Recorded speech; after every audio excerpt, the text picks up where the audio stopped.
Hello, everyone, and welcome to yet another Beazy podcast where we talk about the behind the scenes of the creative industry. And in today's podcast, we have Yoann Roig.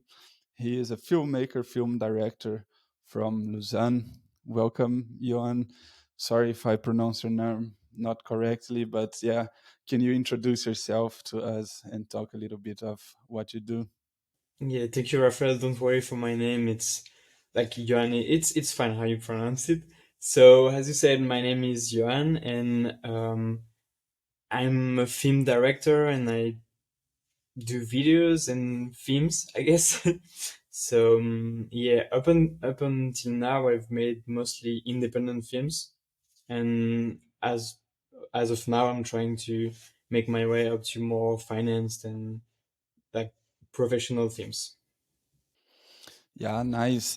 So, can you tell us a bit that I like to always start with the journey to become either photographer, filmmaker, creative. Can you talk us a little bit about when did you start doing films and how did all started?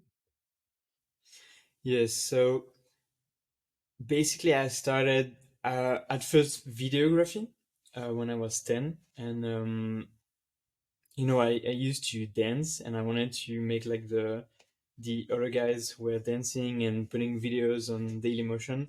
And was like, okay, I will do the same. I want to make a video about dancing and upload it on Dailymotion and have a lot of views and stuff like that. And so I just grabbed the still camera of my father, which was like an old camera.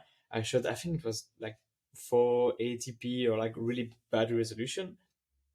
I shot a bunch of like dance videos, and then I asked my father to show me how to edit.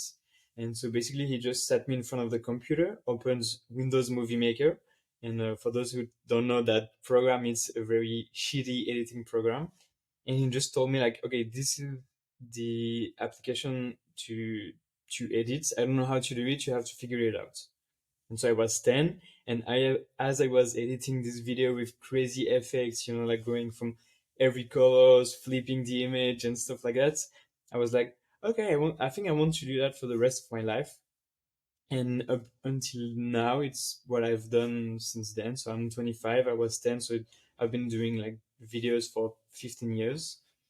And after that, I keep doing videos over and over. And at some point, I started to do parkour, which is the sport where you basically jump on walls and go over obstacles and do some tricks and stuff like that in the street. And so I did a lot of parkour videos, and slowly I started to want to make more like narrative stuff and tell more stories. So I started with parkour documentaries and then made my way into more like fictional stuff and short films. Nice. And like I used to skateboard as well, and I used to love skateboard movies. But I don't know, maybe I'm gonna date myself here. But when I used to skateboard, I was a kid, and when I was, I don't know, 14 years old or something like this. And we didn't have any cameras or anything, like the cameras were still like VHS cameras. So it was like way harder to do anything. So if you do that to edit, you need, something to scan the film or everything. That now I know that it existed, but I can imagine this thing going with the parkour because it was the same for me. I used to skateboard and I used to love skateboarding, but my phone at the time could not even send an SMS, let alone take photos or videos.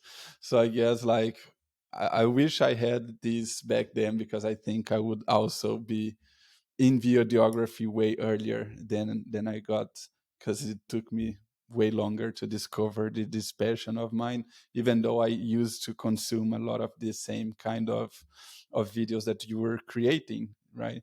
um, so yeah, I think that's a great way to start. It's merging kind of hobbies, and this is in the end how it got me also on photography, which is travel and photography, right? It was funny because we just had like whatever cameras, we just wanted to record stuff, and whatever we get on our hands. So at first it was my father still camera, we could shoot movie, but then we had the camcorder for the family, so I used that. Then I bought the GoPro, so I used that, and I just wanted to shoot, and yeah, that's all I needed. And now it's a bit different because I'm I'm a professional filmmaker, so I need to have like bigger gears. But it was really like that at time. It didn't matter really what we used.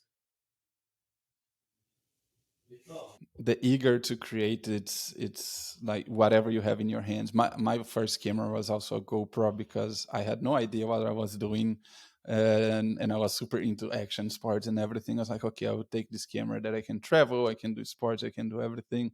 Then I realized that it was a terrible idea to get a GoPro as a first camera. But yeah, it's It's very small. It's light. It's not that expensive. I think it's a good first camera. But then you can experiment with other stuff, and yeah. so yeah, for me, GoPro as a first camera was also nice because of what you said, the size. Because I was a traveler, like I was backpacking all over, and yeah, I couldn't take a bigger camera. But then when I like settled down and I was living in Turkey, was just working, doing nothing, and I was like, okay, now I'm gonna save money and buy my first camera and start doing the stuff like more properly. But this wasn't too long ago. It was like 10, no, less than 10 years ago. So I got into photography and filmmaking pretty late. And it's so nice. Photography. I started photography, basically like travel documentary photography, just going around taking mainly like landscape and street photography, just having the camera while I was traveling, especially because I travel a lot alone. So this was my kind of way to pass time and enjoy, because I didn't have anyone to talk to and say like, oh, look at this, look at that. So my form of basically, you know, showing people what I was saying is was taking in photography. Actually, when how I got in photography is a bit funny, because I used to travel, but I wasn't too into photography and taking photos myself. And then I was backpacking through Southeast Asia, and and like we none of us, it was me and two other friends, and none of us had a camera, so we were taking all the photos on the phone. And a friend of mine, he had an iPhone which had like the best camera. So we were like, okay, so you are gonna be the photographer because you have the best camera, right?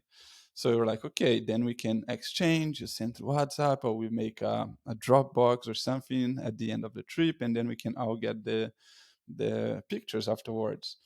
And then almost at the end, like we were going for 28 days or something like this. And the 20th day, 21st day, or I don't know, we were in an island in Thailand. And when we were going out of the island, we had to go to a boat. And then on the way to the boat, this guy drops his iPhone with all the photos in the sea, in salt water. We couldn't recover. So it was like a month worth of memories just gone, right? So, so yeah, this is when I was like, okay, no, I need to take the measures on my own hands, and from now on, I am creating my own memories. I'm not gonna let because I saw so many cool stuff that I couldn't show to anyone because I didn't have the photos, because we were relying on the best camera and the guy, and then it was just the phone, and then the phone died. All the memories of the trip died with the phone. And that's when I'm like, I felt the importance of a photograph. I felt how it is. Why is a photography important? Because it's a moment that we can relive afterwards. And then I was like, okay. And this what got me into going and getting the camera.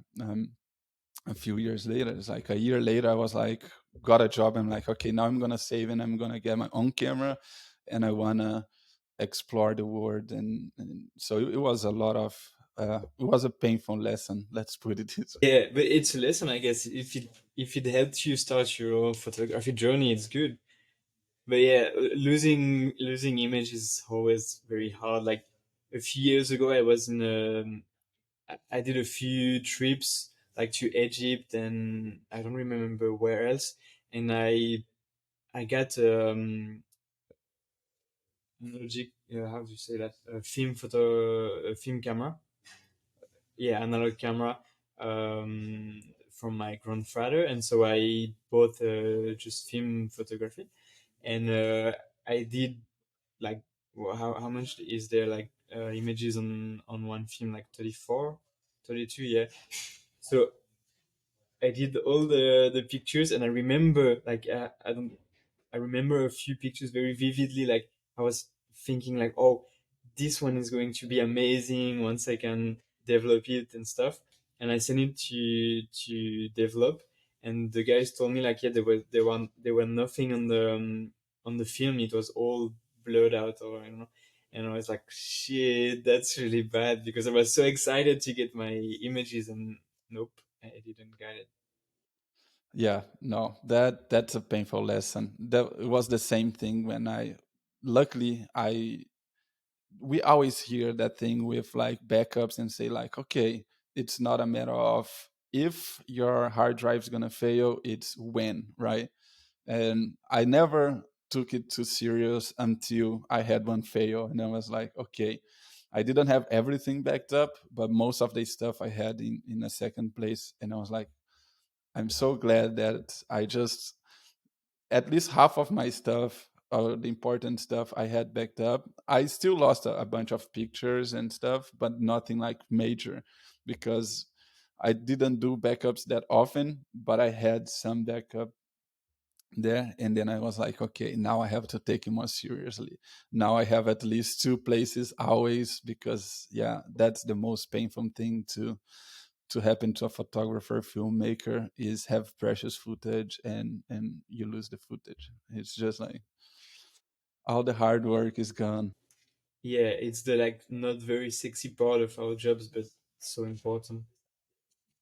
And yeah, that's a good link about the first documentary film that you did. It was about parkour, right? First, I will let you explain like how did it came about. How did you got to produce this film? And then I want to ask you about gear as well because you're traveling also around the world, and especially doing parkour. I don't think you can carry much weight, right? You're running from one place to another.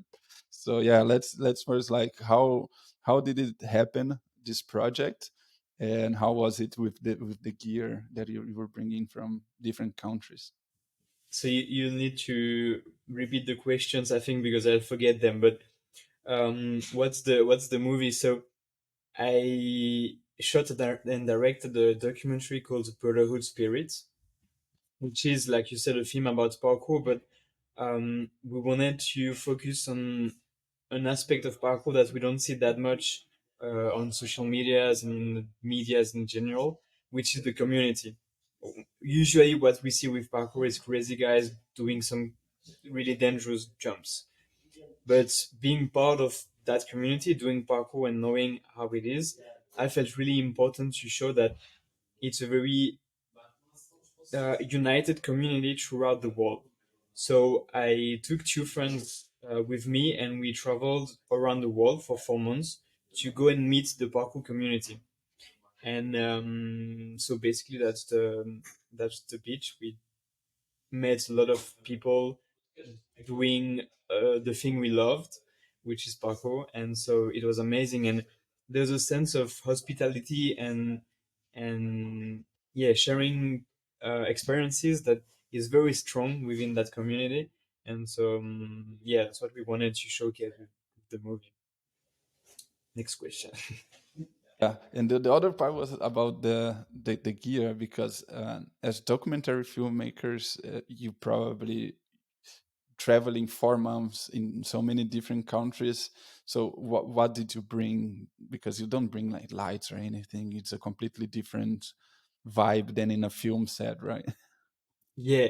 So what happened is when we shot the thing, I was 18 years old, so I didn't have much experience outside of parkour videos. I did two other documentaries about parkour, one which was less than 10 minutes and one which was half an hour. And so the idea with Brotherhood Spirit was to make a feature length documentary. So it's like 90 minutes film. So it's a real feature film. And so, like I said, I was 18, so I didn't really know. I never used lights because the most of the things I shot were like parkour stuff. So when you do parkour, you're just outside with the sun shining really bright, and you don't need, you shouldn't really need lights and stuff like that. So I just went with one camera, which I can show you. I still have it. So yeah, this camera, which is an A7S2, which now is a bit outdated, but still very, very good camera.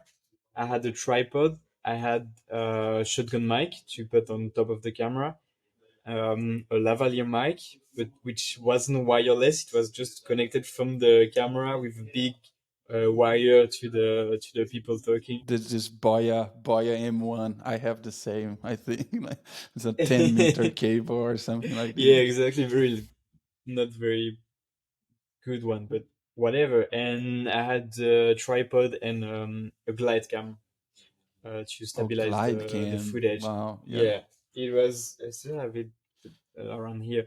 It was pretty annoying to carry because obviously every item you take takes place, and we had like big backpacks. Oh, and also we had a drone, but Mhm. at the time the Mavic didn't exist, so we had like a Phantom 4, which is a big Wow. squared drone, and so we had a separate backpack for this one only. So the three of us, we had like big backpacks, and then one of us would carry the small bag for the drone uh, on the front Mhm. side. So it was kind of annoying, and we got a lot of problems with the drone. Like we couldn't take it into Morocco, so it had to stay at the how do you call that? The one It's like the customs. Yeah. yeah, the customs, and they wanted us to pay a tax in Mexico. Like we had a lot of problems with the drone, but whatever. So yeah, we brought as little gear as possible, but in the same time, what we needed. Yeah. And what's funny is like now with the amount of the experience I have since doing that film, I would do something really completely different, and I think I wouldn't do that like that. I think Mm. it was really like, a naive thing to say like, oh, let's just travel around the world and meet the parkour community and do a film about that. If I had to do it now, I would do it completely different. But that's the interesting thing, is like I just did it, and if I had, yeah, Yeah, no, but I think it shows. Yeah, it just goes to show that like you evolved as a filmmaker, and now like the story you told, you can tell in a better way, I guess, right? So I think that's why you also are like looking back and saying like, oh, I did a lot of things wrong, and that's the beauty. Like if you're looking back and you think like I could do better back then if I knew what I know today, that's a beautiful sign. If you look back and say like 3 years ago and say like, okay, I would do exactly the same, you probably didn't learn enough in you this at the past bottom, 3 years. you at the top of what you can do. And no, absolutely, Yeah. and it's frustrating, but also amazing. It's a very frustrating and amazing feeling to know, like, oh, all of that, it's not that good. It's like I could do better now, and it's like, oh, I could do better now, which means that I evolved. So, like you said, it's a really great feeling, and the thing with that project, I think, is if I had to do it now, I wouldn't do it because it's, like I didn't need financial security because I was living off my parents. I didn't have much things to pay monthly. Like I didn't have charges or anything. So I was 18 years old, so it's quite young to do something like that.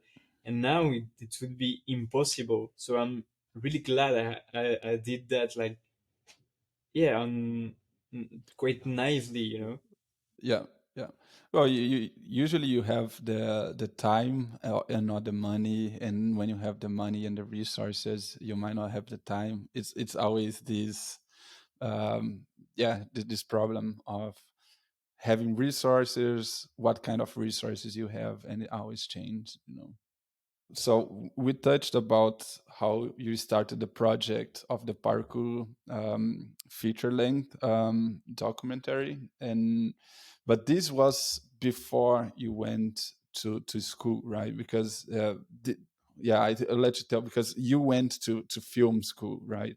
How was this experience going to film school, and how did going to film school open your eyes to like all the possibilities? I don't know how it went for you, this experience going through film school.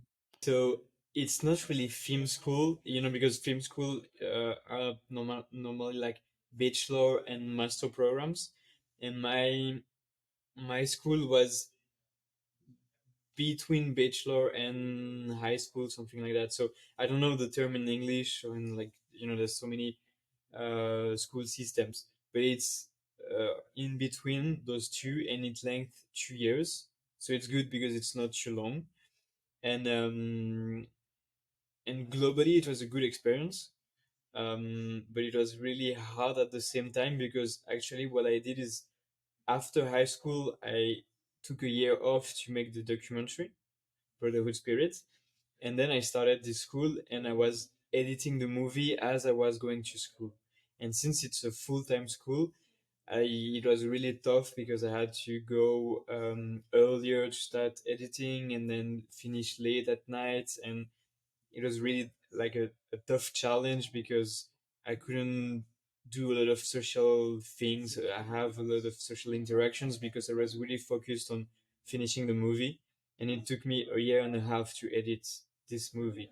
So I was alone, because at time I didn't know that when you edit something, the director is in the editing room, but there's someone dedicated to edit the movie, because then the director can have a better overview of the thing and stuff like that. So I learned that by doing this project alone, and it was really tough.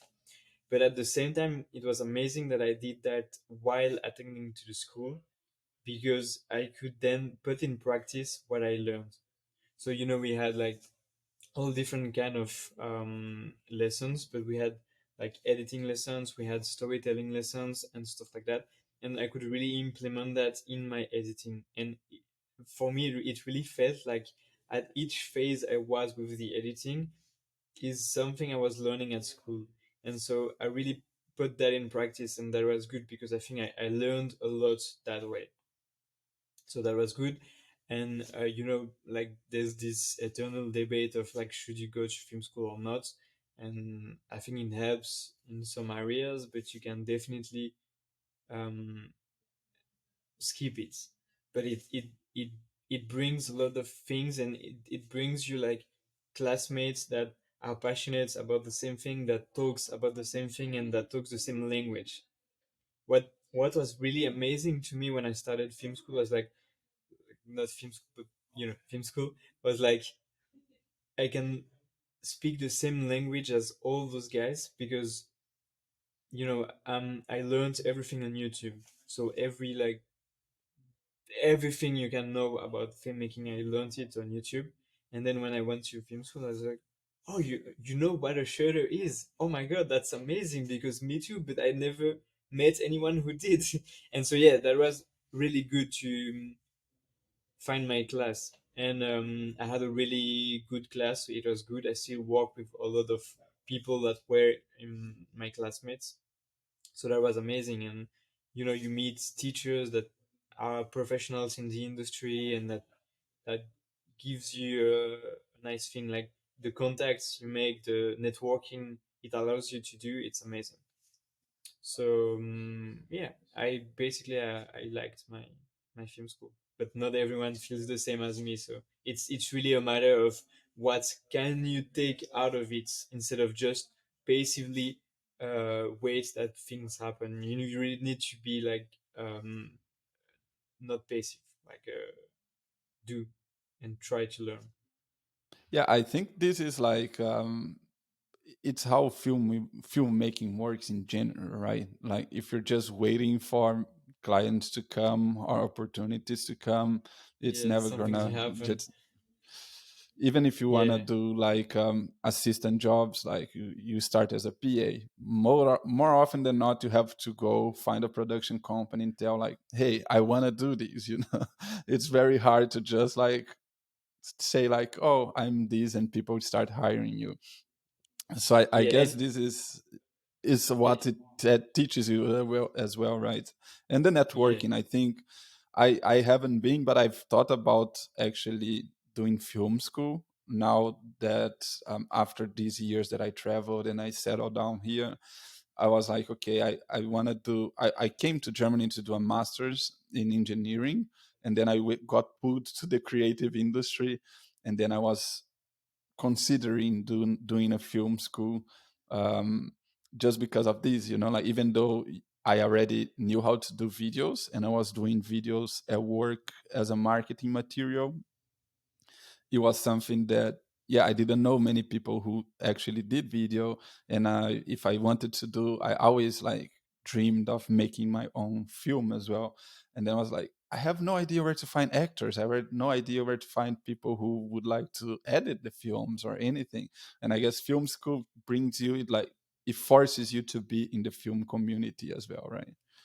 Yeah, exactly. And you have to make films, you have to do a lot of things, so it's good for that. But it's crazy because actually just like go and try to talk to people, it helps you so much. Like I'm a pretty shy person and introvert, so I usually don't like to go and talk to everybody.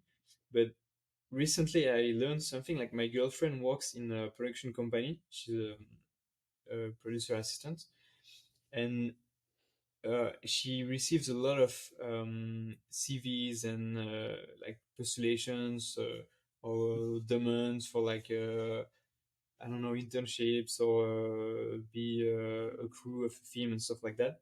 And what I was surprised to learn is that she just receive it and she puts it somewhere. But if she needs it, she can always go into that box of like a lot of people and pick someone, and so it's always useful.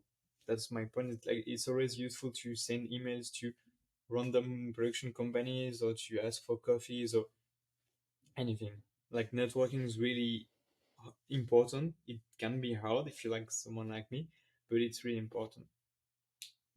Yeah, that's perfect because I wanted to also ask, after you did the documentary, then you directed two of the short films. Were these short films produced also with people that you met in film school?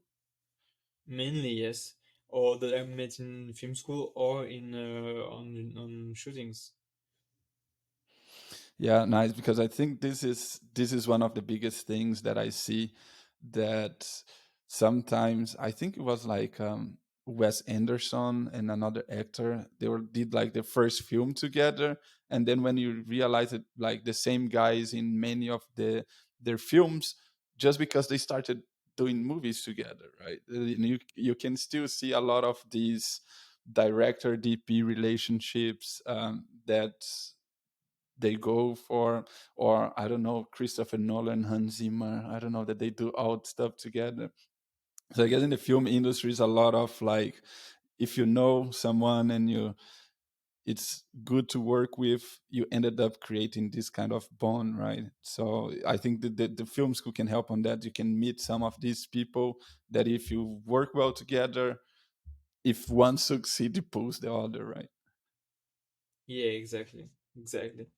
But I think in the same time, it's good to keep to the same crew, but you're not really challenged because you know how people work. So I don't know if I would work with the same people all along because, like you said, Wes Anderson, I know that he has like really the same crew for like most of his movies, and he doesn't change. And I think it's good if you can find like your movie family if you want to.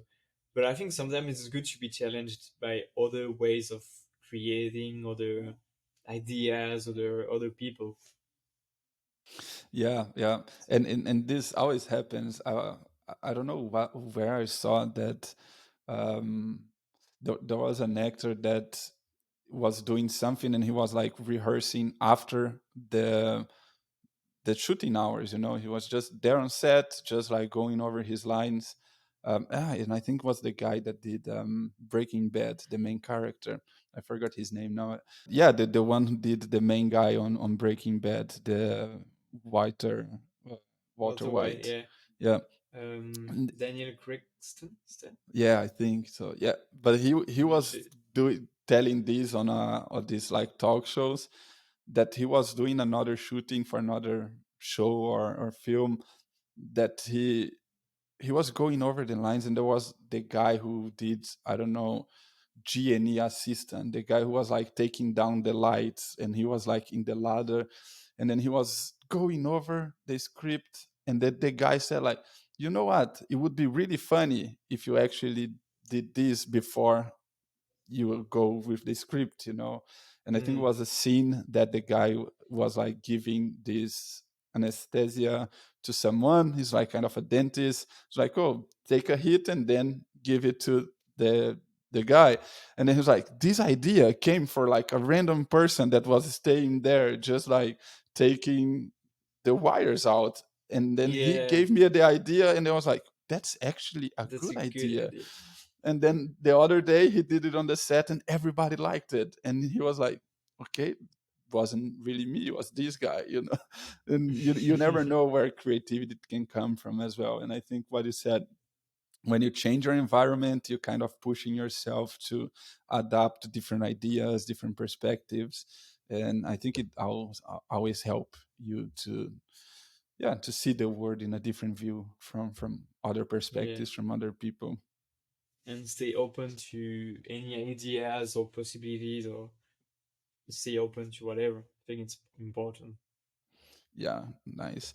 And yeah, one thing that I wanted to ask, that we were talking before and said that the two short films that you did, um, you did have some funding, was mainly to like rent gear and everything, and most of people were doing like on a voluntary basis.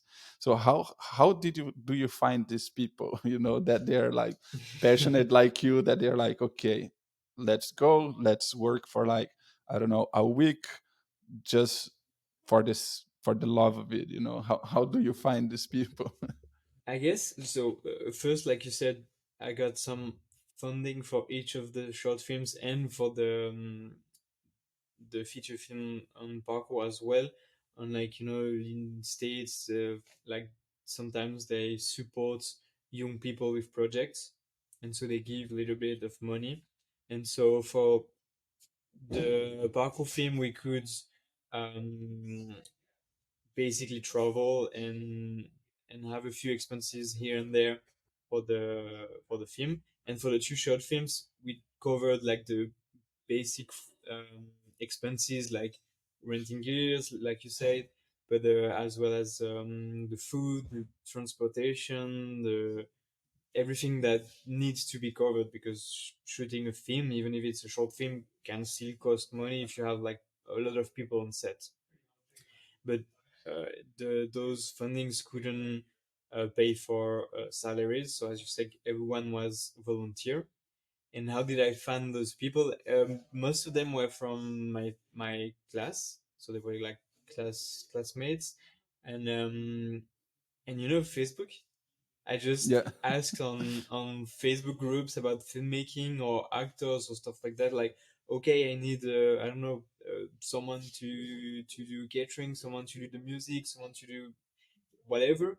And people are looking for things like that. People want to make things like that because they need to make better portfolio. They need to get experience. They need to meet people, and so a lot of people are willing to do this kind of things for free.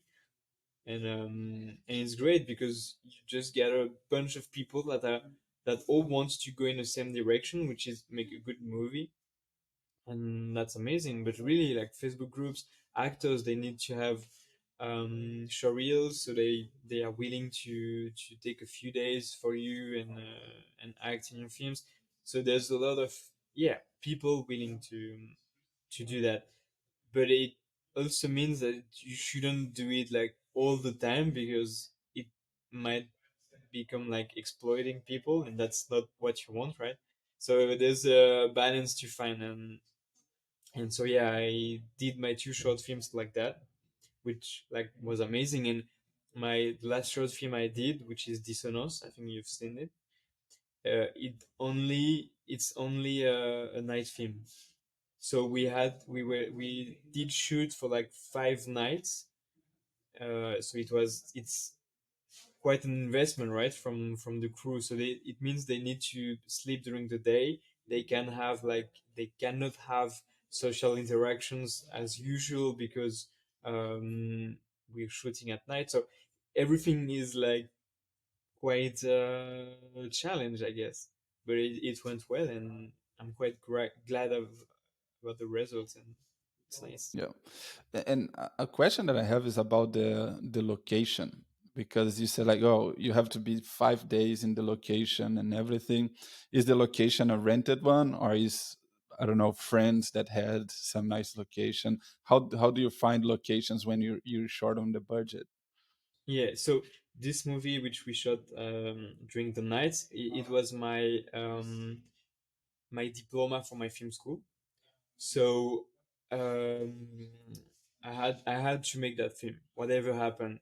And the thing is, I think 2 weeks before shooting it, at, before we were supposed to be shooting it, because the script was different. 2 weeks before starting shooting, we got locked down. It was the beginning of COVID, so I had to, and my idea at first was to shoot in a, in a discotheque, in a night, The you know nightclub. what I mean, in a Hmm. nightclub, and to have a lot of extras, and to have like 150 extras and stuff like that. And so when they announced lockdown, I was like, maybe I need to start thinking about another story, because this one's going to be impossible. And so I adapted my storage something a bit smaller. So as you've seen in the movie, there's still quite some extras, uh, but not as much as what it was supposed to be. And so I had to change the location. And so actually, where we shot is like 2 minutes walking to where I used to live when we shot the film.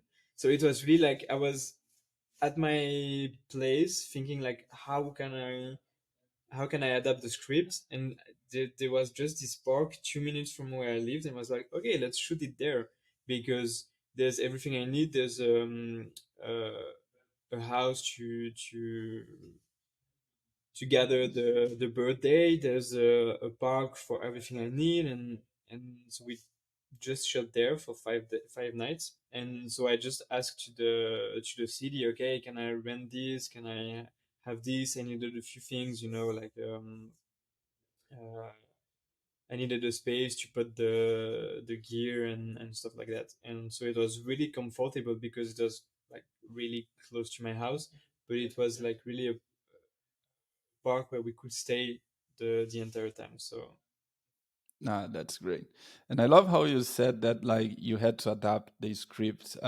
So do you write your own films, or do you have someone that you co-write, or how is it? yeah, I usually write my scripts. Maybe later we'll talk about the feature films that I'm about to finish that I didn't write, but for the two short films, I did write them. And I like to write, but it's a really hard and painful experience at the same time. So I have a complicated relationship with writing. But yeah, I write it, and something that I never find up until, I don't know, maybe close in the future, I hope, is someone to write with. Like writing is such an intimate experience, that you need to be really like trusting the person you write with, and I never find that person. So maybe I hope one day I can find someone I can trust enough, and I can write with, because that would make my that would means that my project should go a bit faster in the writing phase because it's really painful and really long, and I want to try to ease the process, but for now it's not the case. Nice. Yeah, that's another question that I wanted to ask, if that you always knew you wanted to be a director, or have you found this directing while you were in school, or and because when you do solo stuff, you have to do everything. You have to write, you have to direct, you are the DOP, you're the sound guy, you're the gaffer, you're everything. Especially like for smaller productions, you usually don't have that many hands, right? And when you start getting people to help, you can actually choose. How was this process from I'm doing everything myself, I'm the editor, I'm the script writer, to finding yourself as like, oh, I want to be a director, you know? That's a hard question because I think it kind of came naturally in the sense that so the first stories that I tried to tell visually with like uh, filmmaking or videography were the documentaries on parkour before the feature before Brotherhood Spirit. Like I said, I did two other documentaries, and I think those two were the first times I actually told the story. And I think that's at that moment I was like, that's really nice to be telling stories and to say something. You know, I've I've struggled a lot in my youth to speak about, I don't know, my emotions, so to speak about myself, and having this like discovering this possibility of telling stories really like helped me to express myself. And so I was like, okay, since a lot of time I've always made my projects and I felt the need to be my project because I wanted to express something. So I think that was the first time unconsciously I wanted to like keep doing what I was doing, I guess. And then when I started film school, I also started what we call the 48-hour film project. It's how could you tell that? Basically, it's a kind of contest where you have 48 hours to write, shoot, edit a movie. Hmm. So it's really good to learn because you go through all the process of filmmaking in 48 hours. So really good. And at that time, I felt like when we started to do this, I felt really like I belonged in that position. I don't know how to say. It's like I felt like I didn't need to do one specific things, but trying maybe to coordinate the entire thing Hmm.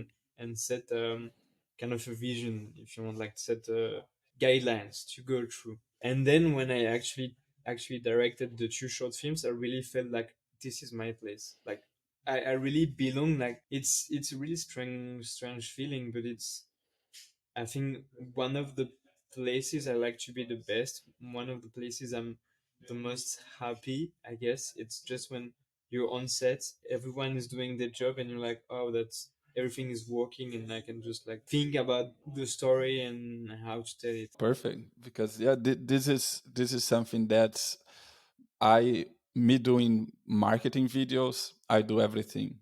And now that I want to do more narrative, and I'm like I'm a camera nerd, you know, so I love how like seeing how different lenses and everything. So I would love to do cinematography, but at the same time, as you're saying, the part I think that interested me most is story as well. You know, how to construct a story, how break down stories. When I watch a movie, I'm like, okay, this is an inciting incident.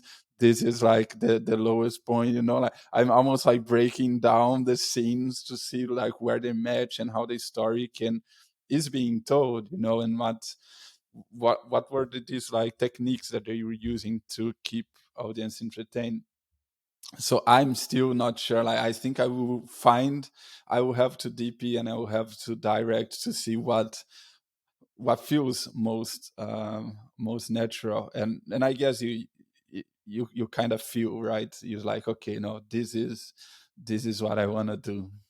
But you know, at the same time, I feel like we tend to put one hat on someone's head where you can have multiple ones, because like you don't, I don't think you need to choose between cinematography or directing, because you can do both. And that's actually kind of what I'm doing in some ways, because outside of being a movie director, I'm also a freelance filmmaker, which is what makes me able to pay for my rent and food and stuff like that.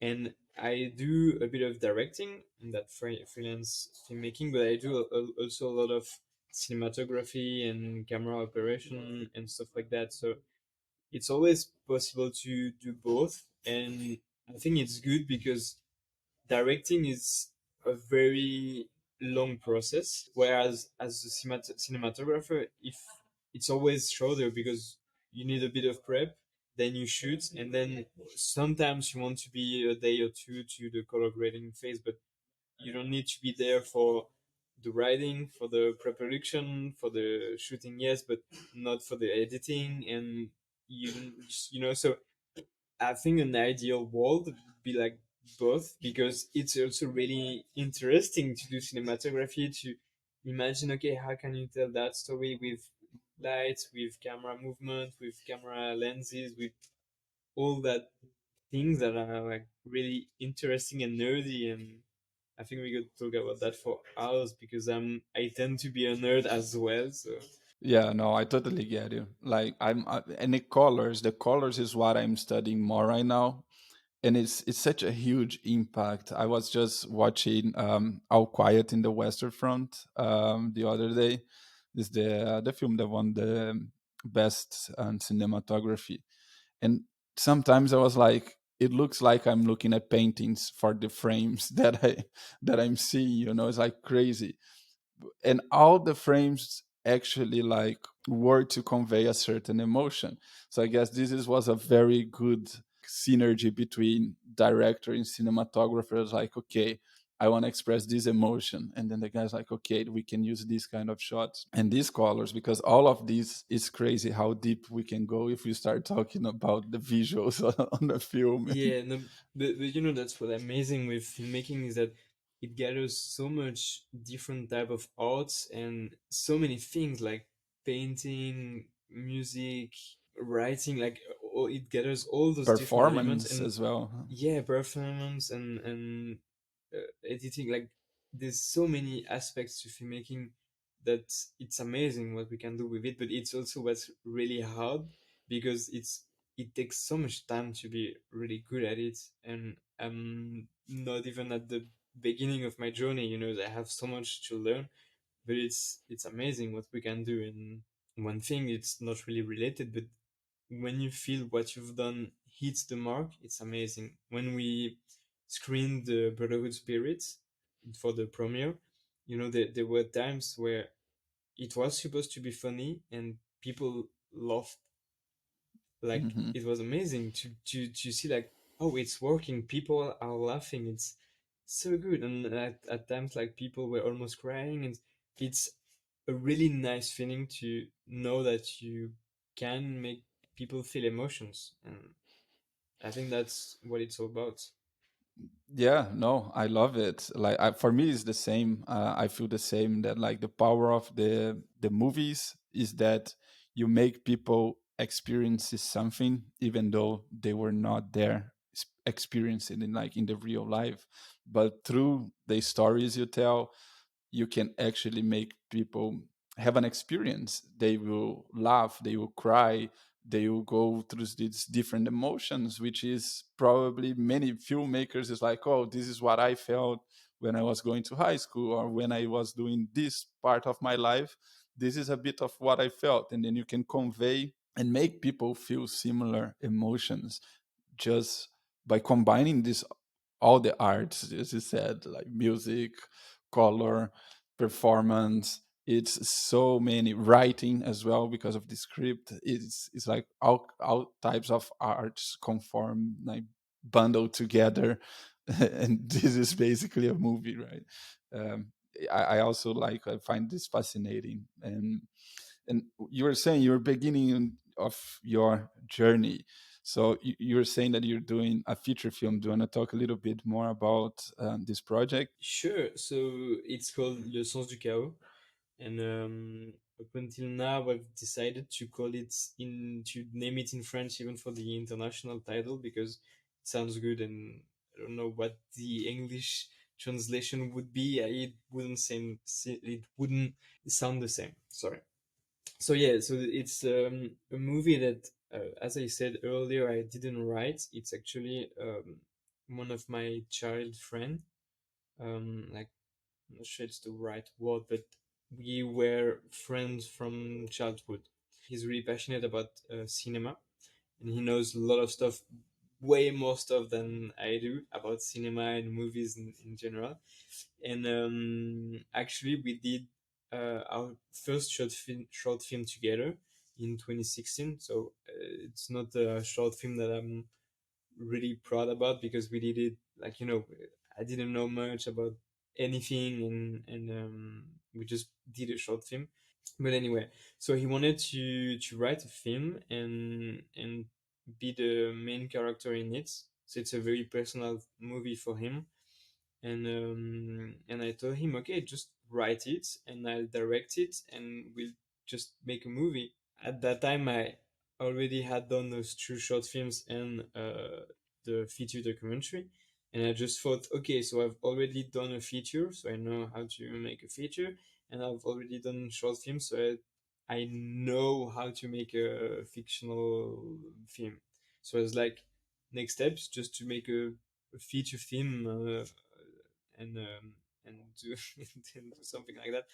And so we started this journey. I think it was early to 21, 2021. So we started it, and we gathered a crew, a bunch of people that wanted to help us for this project. So basically, it was the kind of same process as for the short film. So we tried to look for fundings to rent gear, pay for expenses like transportation, food, and all those expenses, and to have volunteer people, because we didn't have the money to pay them. So we shot the thing in 37 days. It was a really long, and the script was crazy. Like, we had so many different locations, so many different actors, so many. If I had to do it again now, I would like say, okay, we can do a feature film, but one or two location, one or two actors, and that's it, because it was really hard, and we didn't have a production company that helped us. So the director of photography and me, we did a lot of production, which kind of affected our own jobs, which was the image and the directing. So it was hard. To be honest, it was really hard to make that, to go to the end of the shooting, because like, people were at school, they had jobs. So we did shoots, I think it was 2 weeks in a row, and then it was on weekends, and really, it was every time a machine, you had to start all over again, find the people, because camera assistants were not available on that weekend, but this one, so you had to find other crew for this and that. It was really hard. It was really, really hard. And I think the editing was even harder, because once you've got all that synergy off, because the shooting is over, it's not the end. So you need to edit. So this time, it was the first time I had an editor, and it's amazing. It's really good, because no, but you can step back, you can have a better overview of the project. The point of view is different. You're not in the mud doing all the cuts and stuff like that. You're just like, you have like a bit more distance. So it's really amazing, and all of my future project, I want to have an editor, because that's amazing. But the thing is, since we couldn't pay for salaries, the editor and me, because I had to pay for my expenses as well, we couldn't do more than one or two sessions of editing per week. So it took a year to edit the movie. And we had like different versions. I think we locked the movie at version 5 or 6. So for each version, we would um, gather some members of the crew and sometimes even some random people that didn't participate in the movie to know what they were thinking about, like how did they receive the movie, and based on their remarks, we could like adjust some things, and it was really helpful. But it took a year to finish the editing, so it was again really hard. And now, because the movie is not finished yet, we're actually like finishing it, but now it's way better experience because we like fine tuning. We color grading, we are doing all the sound design, foley, and sound mixing. So we are in a really good place right now. I'm really glad that we went through all that really hard experience, and now it's getting like closer to an end. I can see the light at the end of the tunnel, and it's really good. And so we are about to release it in September 7th in Lausanne, Switzerland. So Nice. it's really good. Yeah, I yeah, I'm going to be so anxious that day, but it's going to be nice. And do you have any other projects that you already have in the horizon when this finish? You want to do something else, or you want to first get this one, and how is it looking? Yeah, so I have a lot of ideas that I want to write.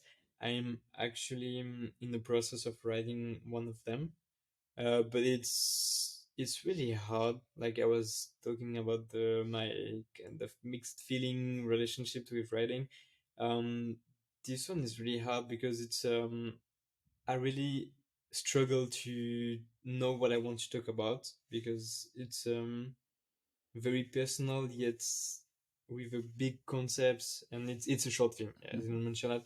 It's a short film that I want to write because having done all those films independently, now I want to take it to a next step, be produced by a production company and have some funding to make it a bit more professionally, and to be I want to be a bit more surrounded, by producers that helps me and that do a lot of things that I shouldn't do while I'm directing. So yeah, but I need to find a good production company, and I need to have a script or at least a synopsis to start looking for that. And I'm struggling a bit for that, but hopefully I can get unstuck soon.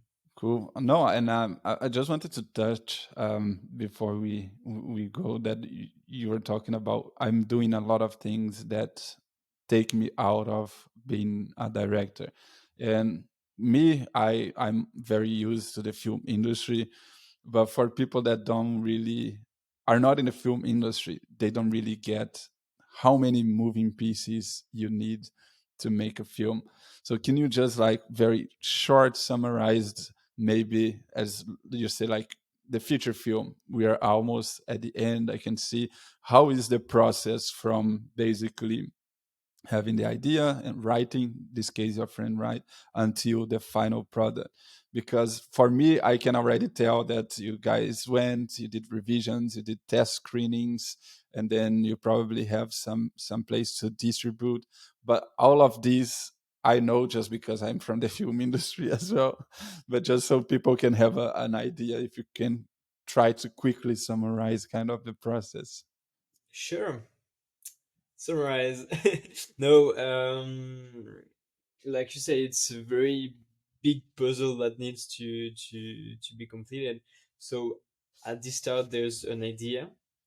There's someone to develop that idea into a story, someone or multiple person, which are the screenwriters. And then usually how it happens is like the screenwriters sell a script to a production company, or maybe the producer have an idea and want it developed, but he doesn't have the time to do it, so he hires screenwriters or some. There's a lot of ways that it can go, but basically a script is brought into a production company. That production company start developing uh, the script into what could be a movie. Then they go looking for fundings. If they find the fundings, which everywhere in the world is hard. In Switzerland, we have the chance to have the support of the country, of the states, and of like different types of institutions that can help finance a movie. But there's some problematic with that. But anyway, finding the fundings, which would be good. In our case, we didn't even look for fundings because we didn't have a production company. We knew that a project like that with an experienced person as we were and stuff like that, we couldn't make that film finance. That was for sure. So we didn't go through that phase, but we did find some money to make the film happen anyway. So then coming from that, if you have the fundings, you go into pre-production. So the idea is the director is the one in charge of the creative vision. So he sets a direction creatively to what you go, and the producer and the production company is in charge of the logistics, everything surrounding the project. So it could be budget, it could be hiring people, it could be like gathering the crew, everything surrounding the logistic. And so both of them are like okay, gathering crew and going into pre-production. So it can be storyboarding, can be testing cameras, like a lot of things, casting, all of that stuff. And then you enter in the shooting phase, which is very intense and amazing experience in general. If the crew is good and if everything goes well, it's amazing.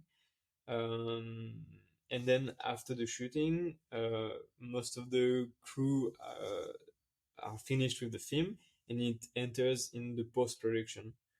So post production means first like doing the small things like synchronizing sound and image, going through all the footage and stuff like that, but basically editing.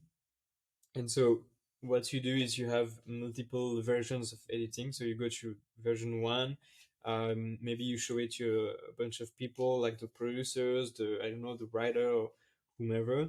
They make comments. Maybe you fight about this, and you do a second version, and then you go like that until you're happy with the editing, and you do what we call a picture lock. So it's a reference, like the movie is going to be like that, every cut are going to be like that, and they are not supposed to change. So obviously sometimes it has to change for X or Y reason, but usually it doesn't change. And after the color grading, like you said, at some point like we had, you can have test screenings. So the idea is to show the movie unfinished to an audience and to gather feedback. So sometimes it can be like written questions, or like we did a bit of written questions, but also discussions after the movie, so that like really to be able to discuss about it and develop. And it's funny and hard because everyone has a different opinion. So you really shouldn't listen to what people are saying, but you should try to read between the lines and identify if you have like recurring problems and try to solve them. And after that, you have the picture lock. And once the picture is locked, there's still a lot of things you do.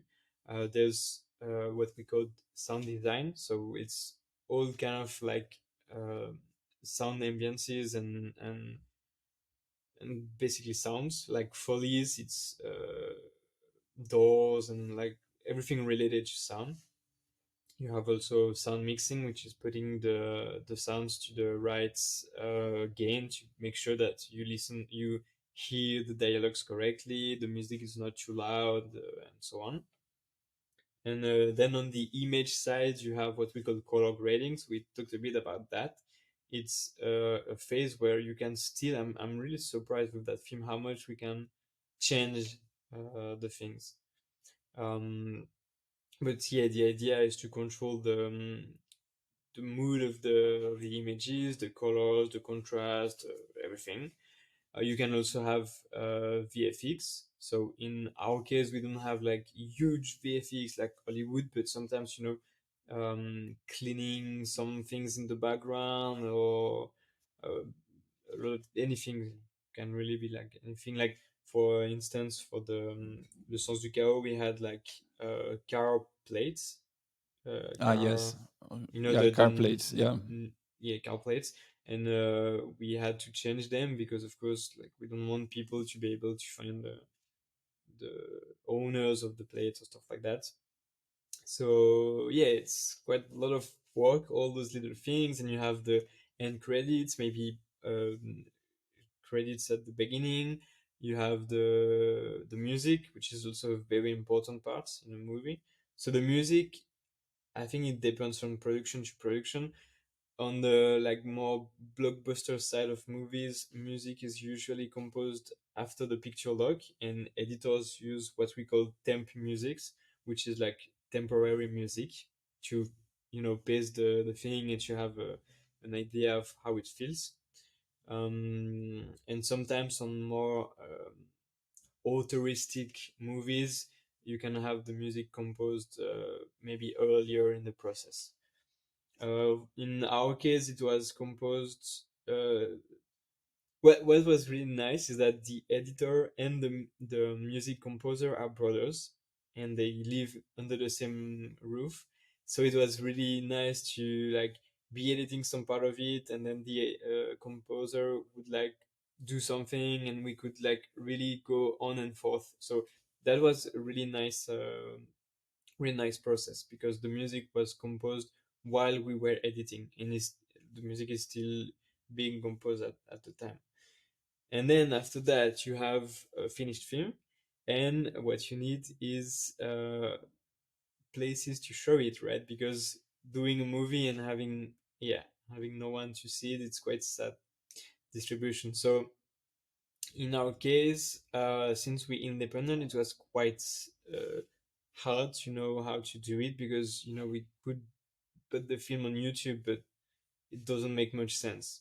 So what we did actually is like, I have someone from the industry here in Lausanne that I know, who was building a streaming platform for Swiss content. And so we kept in touch, and he was developing that, and he just launched the beta version. And the idea is he distributes our movie with his platform. But the idea is, before going to that platform, we want to make a few events in Switzerland, here and there, in different versions of the Swiss version of French speaking version of Switzerland. And after that, we want to have limited release in Swiss cinemas. So the idea is, with the streaming platform is called Caver.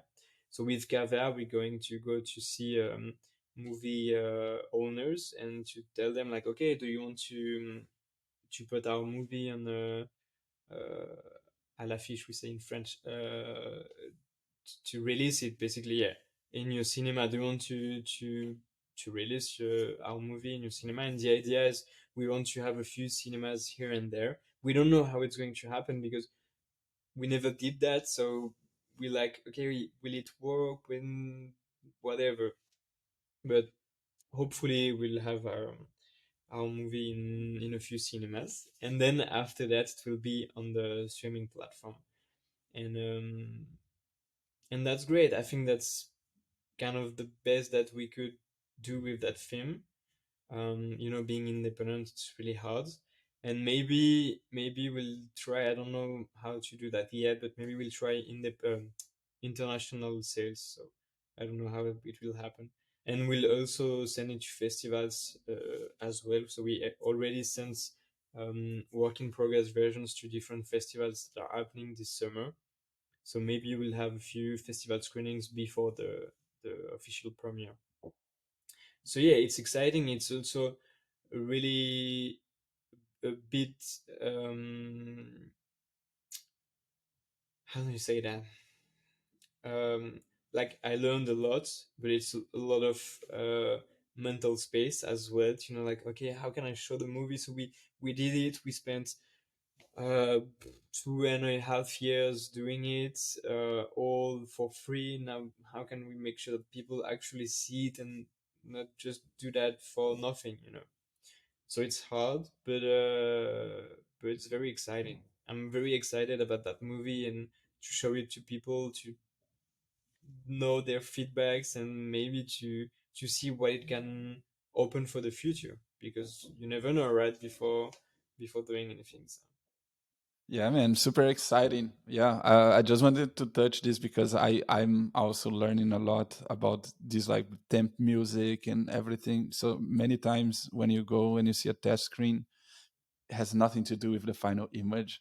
And for me, it was like crazy to find out that the music and sound effects and everything is done after the film is locked. I'm like, how is it possible? But it is a pretty yeah, common practice. but it's to make things easier, because if since it's not the same person that does the Mhm. editing and that does the sound design or Foley, it's really hard because the everything is going to move. So Yeah, if you give a version of the movie and the person starts, like, I don't know, adding door sounds and step sounds and whatever sound design you want to add, and then the movie changes because you had to delete a scene and then make the another scene shorter and add some shots here and there, and then the work everything is gone. changes. So yeah, exactly, so you're kind of forced to do that, but at the same time editors do add their bad sound designs if you Yeah, want to, yeah. if they feel the creative need to do it, they will Mhm. do it, but then it will be replaced by the The sound real, yeah. engineer. Yeah. Yeah, no, no, it makes totally sense when you think about the whole process. But me as a filmmaker, as in like making videos, sometimes I don't know if the shot works without adding the sound and checking first. But I guess the Usually it editor does doesn't. that. Yeah, usually does.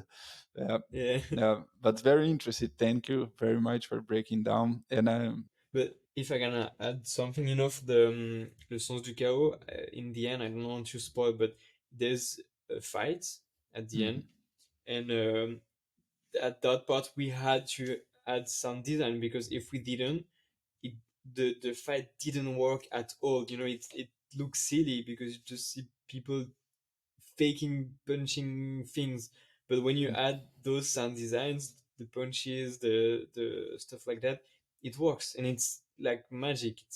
It's crazy to experience that. It's movie magic. Yeah. Yeah, uh, exactly. no, I'm very excited. Yeah, I wish you all the best with the private screenings and public screenings of the movie. Let me know. I would love to see it when it comes out. And I hope with the first feature narrative, it comes more opportunities that you can direct and tell more stories, get found by a producer or production company, and then you can have more resources to keep telling stories, because I think that's what we're passionate about. Yeah, thank you, Rafael. Thank you for having me into your podcast. Really appreciate it. No, thank you for sharing, and thank you for just chatting with us and sharing the experience is always valuable. I myself as a filmmaker, I had a lot of fun. I learned a lot, so thank you for that. And yeah, for everybody, this is gonna be it for today. We see you in the next episode, and until then, keep creating.